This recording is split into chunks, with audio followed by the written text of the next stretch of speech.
Good morning dear students, welcome in home science tutorial. हम भारत जैसे एक विकासशील देश के अंदर रहते हैं और यहाँ की आधी से ज्यादा जनसंख्या युवा है। तो किसी भी देश की समृद्धि और विकास डिपेंड करता है वहाँ के लोगों के स्वास्थ्य पर, कि वहाँ के लोगों का स्वास्थ्य कैसा है, उनका जीवन स्तर कैसा है। तो आज के चैप्टर में हम युवावस्था में आहार आयोजन के बारे में पढ़ेंगे कि युवा व्यक्तियों को अपने भोजन में किन किन पौष्टिक तत्वों को लेना चाहिए। युवावस्था 21 से 40 वर्ष की अवस्था है और इस अवस्था तक शारीरिक वृद्धि पूर्ण रूप से हो चुकी होती है। लड़कियों में 18 वर्ष तक, लड़कों में 21 वर्ष तक लंबाई बढ़ती है और उसके बाद लंबाई का बढ़ना रुक जाता है। तो युवावस्था में शारीरिक लंबाई का बढ़ना रुक चुका होता है, लेकिन विभिन्न प्रकार के मानसिक, सामाजिक, संवेगात्मक और बौद्धिक विकास हो रहे होते हैं, वो भी धीमी गति से हो रहे होते हैं। अब इसके बाद एक इम्पोर्टेंट बात आती है कि यदि युवावस्था में शारीरिक वृद्धि नहीं होती है तो हमें संतुलित भोजन लेने की आवश्यकता क्यों होती है। तो इसका कारण ये है कि युवावस्था में लंबाई का बढ़ना रुक जाता है, लेकिन शरीर के अंदर कोशिकाओं की टूट-फूट और मरम्मत का काम सुचारू रूप से चल रहा है और इसीलिए विभिन्न पौष्टिक तत्वों की शरीर को आवश्यकता होती है। अब इसके बाद आते हैं मेन इंपॉर्टेंट टॉपिक पर, पोषण संबंधी आवश्यकताएं, कि युवावस्था में किन किन पौष्टिक तत्वों की आवश्यकताएं होती हैं। तो पहला है इसमें ऊर्जा।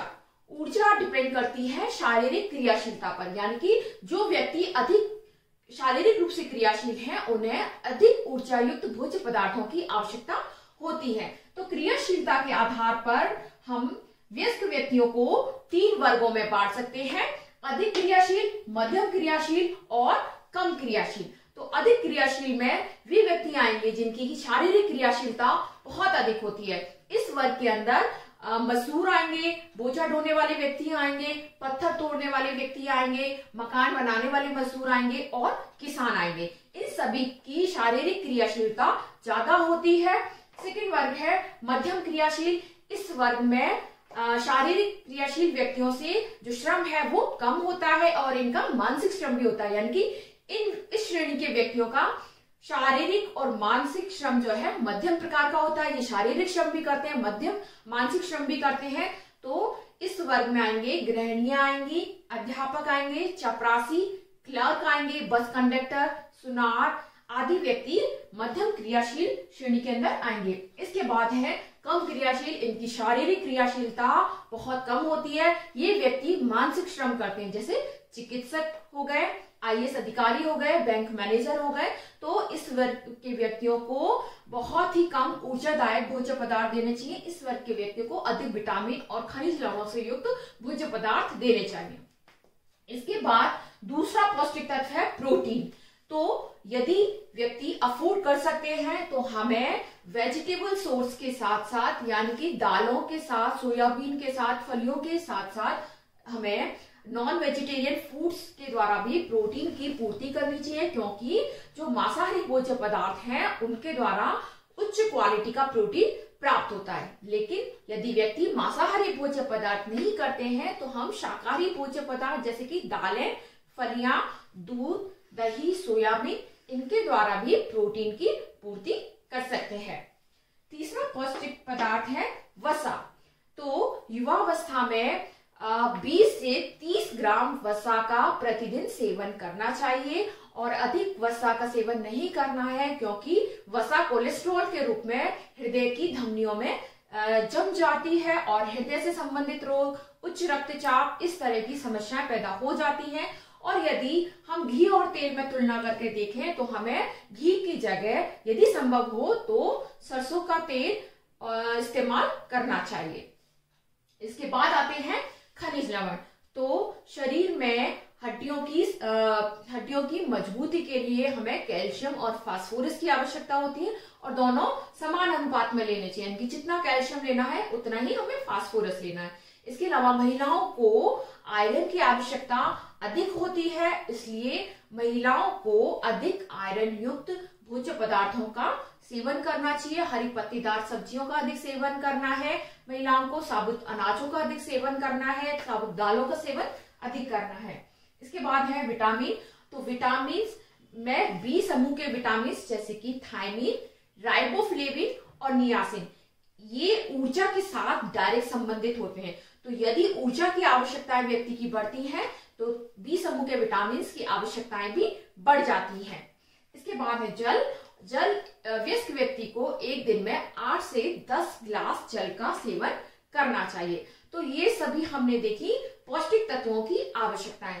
अब इसके बाद हम देखेंगे कि वयस्क अवस्था में पोषण संबंधी समस्याएं कौन कौन सी होती हैं। तो यदि हम पोषण संबंधी समस्याएं देखें तो मैं अलग अलग एज ग्रुप में पोषण संबंधी समस्याएं बताऊंगी। जैसे कि अधिक क्रियाशील में मजदूर वर्ग के व्यक्ति आते हैं, और हम सभी जानते हैं कि मजदूर वर्ग के व्यक्ति हैं, इनकी इनकम बहुत कम होती है। यदि एक व्यक्ति की इनकम हम 10,000 मानकर चलें तो ये अपनी इनकम का 50 से 60%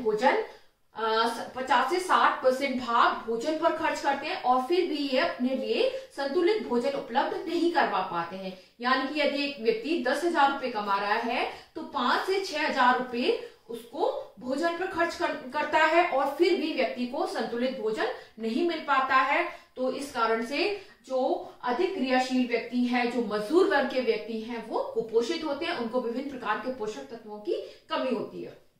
इसके बाद मध्यम क्रियाशील व्यक्ति, इन व्यक्तियों के पास पर्याप्त समय होता है, पर्याप्त धन होता है कि वो विभिन्न भोज्य पदार्थों को अपने भोजन में शामिल कर सके। लेकिन मध्यम वर्ग के जो व्यक्ति हैं उनको पोषण संबंधी ज्ञान नहीं होता। लोगों को पोषण संबंधी ज्ञान नहीं है, गृहिणियों को पोषक तत्वों का नहीं पता कि कौन से भोज्य पदार्थ में कौन कौन से पोषक तत्व मिलेंगे, है ना। तो इस प्रकार से मध्यम वर्ग की ये समस्या है कि पर्याप्त समय, पर्याप्त धन होने के बावजूद भी ये पोषक तत्वों से अज्ञान होते हैं और सभी पोषक तत्वों को अपने भोजन में शामिल नहीं करते हैं। इसके बाद आती है कम क्रियाशील में बहुत हाई इनकम ग्रुप वाले व्यक्ति आते हैं, इनकी इनकम बहुत ज्यादा होती है, लेकिन फिर भी इनको पोषण संबंधी समस्याएं रहती है। इसका कारण ये है कि ये ज्यादातर वर्किंग के लिए घर से बाहर रहते हैं, और घर से बाहर रहने के कारण ये उच्च वसा और उच्च शर्करा युक्त भोज्य पदार्थों का अधिक सेवन करते हैं, जिसके कारण इनको मोटापा, हृदय रोग और उच्च रक्तचाप की समस्याएं रहती हैं। इसके बाद आती है जो हमारा मेन टॉपिक है, बोर्ड एग्जाम्स में पूछा जाता है, वयस्क अवस्था के लिए आहार व्यवस्था कीजिए। तो वयस्क व्यक्तियों के लिए हर अवस्था की कुछ स्पेसिफिकेशंस होते हैं कि जैसे अगर मैंने खनिज लवणों की बात की कि वयस्क महिलाएं हैं, उनको अधिक आयरन लेना है, कितना हमें जल लेना है, ऊर्जा, तो कुछ स्पेसिफिकेशंस हैं, उन्हीं के आधार पर हम उनका आहार आयोजन करेंगे। तो यदि हम आहार व्यवस्था देखें तो वयस्क व्यक्तियों के भोजन को, एक दिन के भोजन को 3 या 4 मुख्य आहारों में विभाजित कर देना चाहिए। जैसे कि सुबह की चाय, दिन का भोजन, शाम की चाय और रात्रि का भोजन। तो विभिन्न पोषक तत्वों को इन 3 या 4 बार के भोजन में शामिल करना चाहिए, और जो भी मील शुड बी न्यूट्रिशियस, एक बार के भोजन में जो भी भोज्य पदार्थ शामिल किए जाए वे सभी पौष्टिक होने चाहिए, स्वादिष्ट होने चाहिए। इसके बाद है reduce use of oil and ghee. व्यस्त अवस्था में घी और तेल का कम से कम सेवन करना है। जो व्यक्ति बाहर काम के लिए जाते हैं उनको पैकेट में पैक करके लंच लेना चाहिए, और यदि लंच में किन्हीं पोषक तत्वों की कमी है, जैसे कि मान लीजिए लंच में दही नहीं दिया गया है, तो उसको दोपहर के या शाम के भोजन में उसको शामिल कर लेना चाहिए उस भोज्य पदार्थ को। फिर increase use of calcium and iron. Calcium और आयरन युक्त भोज्य पदार्थों को इनका यूज अधिक से अधिक करना चाहिए। इसमें आएंगे अनाज, विभिन्न प्रकार की दालें और दूध, हरी पत्तेदार सब्जियां, इनका अधिक से अधिक सेवन करना है। हाई फाइबर युक्त हमें भोज्य पदार्थों का सेवन करना है। रेशे का कोई पौष्टिक मूल्य नहीं होता, यानी कि जो भी भोजन के द्वारा रेशा हमारे शरीर में जाता है, इससे हमें किसी भी प्रकार के कोई पौष्टिक तत्व नहीं मिलते, लेकिन इससे हमारी जो कब्ज की समस्या है वो दूर होती है, आहार नाल की सफाई होती है, कोलेस्ट्रॉल का स्तर है वो कम होता है। इसलिए हमें हाई फाइबर युक्त भोज्य पदार्थों का सेवन करना चाहिए। तो ये है वयस्क व्यक्तियों के लिए आहार व्यवस्था। अब इसके बाद जो एक इम्पोर्टेंट टॉपिक है कि हम कम आय में किस प्रकार से संतुलित भोजन की व्यवस्था कर सकते हैं। यदि व्यक्ति की आय कम है तो कुछ तरीके हैं जिनके द्वारा व्यक्ति अपने परिवार के लिए संतुलित भोजन का आयोजन कर सकता है। जैसे 2 से 3 अनाजों को मिलाकर लेना चाहिए। कुछ पौष्टिक तत्व गेहूं से मिलेंगे, कुछ हमें जौ से मिलेंगे, कुछ हमें चने से मिलेंगे। तो इस प्रकार से जो आटा है हमारा वो इस प्रकार का होना चाहिए कि उसमें 2 या 3 अनाजों को हम मिलाकर लें। इसके बाद भोजन की पौष्टिकता बढ़ाने वाली विधियां हैं, जैसे कि 2 अनाज दालों का मिक्स करके लेना है। इसी प्रकार से खमीरीकरण है, अंकुरीकरण है, साबुत चने को हम अंकुरीकरण करके उपयोग में लें, जिससे कि विभिन्न प्रकार के विटामिन की पौष्टिकता उपलब्धता बढ़ जाती है। इसके अलावा जो हरी पत्तेदार सब्जियां हैं, मौसमी सब्जियां हैं, उनको अधिक से अधिक सेवन करना है। इसी प्रकार से मौसमी फल हैं, जैसे अभी सर्दियों में ऑरेंज, अमरूद बहुत ज्यादा आ रहे हैं, तो ऐसे भोज्य पदार्थों को अधिक शामिल करना है।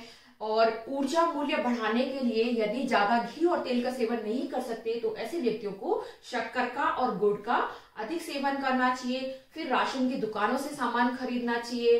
तो इस प्रकार से ऐसे कुछ तरीके हैं जिनके द्वारा गरीब लोग भी या कम आय वर्ग के लोग भी अपने लिए संतुलित भोजन को उपलब्ध कर सकते हैं।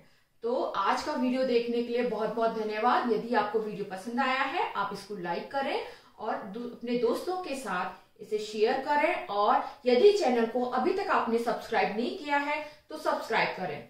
Thank you.